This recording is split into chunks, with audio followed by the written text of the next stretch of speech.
Salut à toutes et à tous, c'est le débriefilateur. Tu auras compris le petit jeu de mots, j'imagine. Alors tout d'abord, je te présente un peu le concept de ce podcast. Ici, on parlera de foot et encore de foot.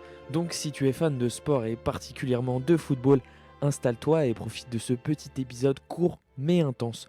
On abordera, comme à chaque fois, un gros match dont j'avais envie de parler sous la forme de l'interrogation à quoi s'attendre, où je fais notamment un tour général des points clés sur et autour du match.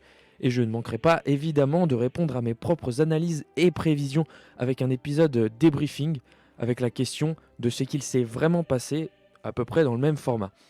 Donc aujourd'hui, quoi de mieux que de lancer les débats avec la fameuse finale de Ligue des Champions Paris Saint-Germain-Inter Milan qui nous attend. Justement, sans plus attendre, voici le premier point important que j'ai noté, à savoir la forme des deux équipes. Il faut savoir que Paris reste sur 5 victoires pour une seule petite défaite sur les 6 derniers matchs. Et encore, la défaite est assez anecdotique puisque c'était face à Strasbourg où ils ont fait tourner et l'équipe de Strasbourg était très en forme en ce moment en plus. Donc c'est pas forcément très indicateur de comment Paris se présentera sur cette finale. On a en face l'Inter qui est en 4 victoires pour 2 matchs nuls sur ces 6 derniers matchs, ce qui est plutôt une bonne série. Mais ils ont quand même perdu récemment la possibilité de faire un triplé. En Coupe d'Italie, une défaite cinglante face au rival de l'AC Milan, 3-0 notamment. Et puis le Scudetto qui leur échappe vraiment à pas grand chose. Donc le mental il pourrait être mieux du côté des interistes. Mais d'un autre côté, on pourra s'attendre à les voir arriver encore plus déterminés que d'habitude, même peut-être plus déterminés que jamais pour repartir au moins avec un trophée. Et sûrement le plus important de tous. C'est d'ailleurs peut-être pour ça qu'ils ont fait un peu tourner ces dernières semaines, alors même qu'ils avaient encore le Scudetto à jouer. Cela dit, je donne du coup l'avantage plutôt au PSG pour ce qui est du côté de la forme, puisqu'ils arrivent sans doute avec plus de confiance et aussi surtout avec plus de repos dans leur 11 également. Deuxième point à noter, l'opposition de style. Paris est une équipe plutôt dominatrice sur la balle et qui a un jeu de construction plutôt bas. Là où l'Inter est plutôt un bloc bas, justement, très différent du PSG de Luis Enrique, mais avec une construction quand même à la récupération légèrement similaire à Paris, comme il se fait un peu dans le style actuel de toute façon. Toutes les équipes essaient quand même de relancer évidemment à la récupération. Ils ont aussi une exploitation top niveau de la profondeur et des neufs qui savent très bien jouer en pivot.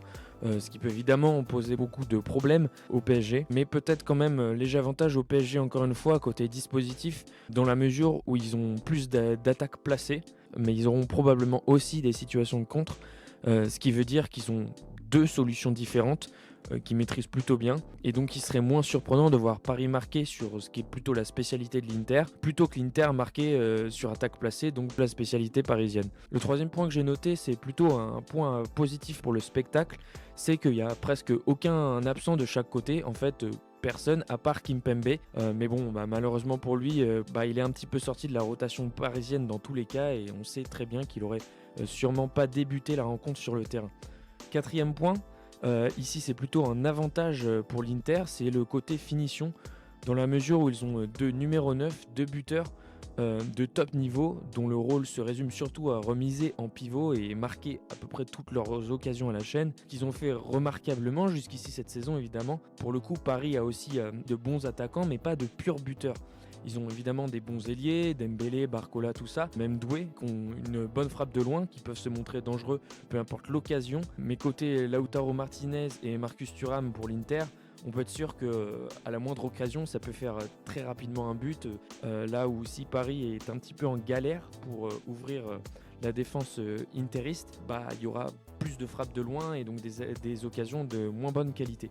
Le cinquième point que j'ai noté, et pas des moindres, c'est le dos des latéraux de chaque équipe. Parce qu'on sait que les deux équipes, Paris et l'Inter, ils possèdent tous les deux une paire de latéraux quand même très qualitatifs et surtout très actifs et dangereux dans le secteur offensif. À part Di Marco du côté de l'Inter, on a aussi globalement des défenseurs qui sont plutôt polyvalents et bons en défense. Mais du coup, à la perte du ballon, les espaces, ils risquent d'être très nombreux dans les zones proches de la ligne de touche, jusque sur les bords de la surface de réparation, dans le dos de ces joueurs pour les deux équipes en fait. On sait notamment que Bastoni, lui, est capable de combler pour l'Inter. Mais bon, sur le papier, quand même, léger avantage à Paris, encore une fois, qui bénéficiera d'ailiers capables d'exploiter, là où l'Inter n'a pas d'ailier de métier, justement. Et on sait aussi le duo Achraf-Mendes plus complet sur cet aspect défensif que le côté interista. Morata, où Dumfries est plutôt un bon défenseur, mais Di Marco a vraiment du mal dans les duels. Donc du coup, si je devais donner un pronostic final, je serais plutôt optimiste quant au niveau du match, surtout comparé aux autres finales récentes, car la rencontre sur le papier, je trouve que c'est la plus serrée depuis la finale de 2016, c'est mon avis. Moi, j'en trouverais une rencontre plutôt disputée, qui verra peut-être même une ouverture du score milanaise, mais ce que je dis, c'est que Paris gagne 2-1, et si le deuxième but doit avoir lieu, je verrais bien l'Inter qui craque en toute fin de match, et puis une petite surprise, la délivrance de Hakimi à la toute fin. Allez, on se retrouve dimanche après cette finale ô combien excitante pour débriefer cette superbe finale de Ligue des Champions qui nous attend. Et puis d'ici là, bon match et bonne semaine à tous.